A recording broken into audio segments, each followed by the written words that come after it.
Devant l'école maternelle et primaire Dr Martin à Saint-André, les parents sont dubitatifs. L'école de leurs enfants reste ouverte alors que la présence de rats est avérée, comme le montre cette vidéo amateur tournée ce matin.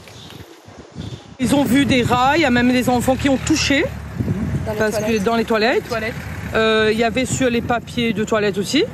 Et du coup, il ne comprend pas pourquoi le maire n'accepte pas la fermeture de l'école.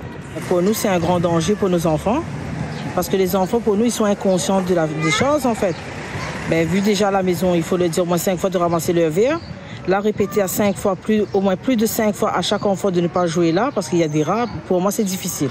La semaine dernière, c'était l'école José Léger, toujours à Saint-André, qui était infestée et qui restera fermée jusqu'au 21 mai. Il n'y a pas qu'une ou deux écoles qui sont prises en compte.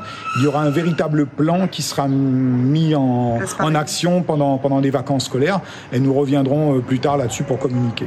180 cas de leptospirose environ ont été détectés depuis le début de la saison chaude.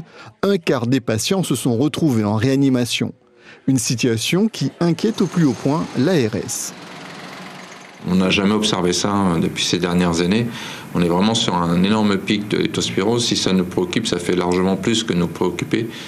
Ça nous occupe très sérieusement. On prend évidemment ça très au sérieux, sachant que la leptospirose, c'est une maladie qui tue. Les symptômes sont ceux d'une dengue ou d'une grippe. Les professionnels de santé sont en veille, raison pour laquelle il ne faut pas hésiter à consulter son médecin à la moindre alerte. Les leptospires, ces bactéries, elles peuvent pénétrer en respirant de la poussière ou en étant au contact du sol, de la boue, en jardinant justement, par les muqueuses nasales, par les muqueuses aussi ophtalmiques. Elles peuvent pénétrer à travers des muqueuses saines. Donc c'est pas parce que vous n'avez pas de plaie que vous n'êtes pas exposé au risque. Il faut bien le comprendre. D'où l'intérêt de mettre des bottes, des gants et des lunettes de protection pour nettoyer le jardin et les lieux fréquentés par les rongeurs.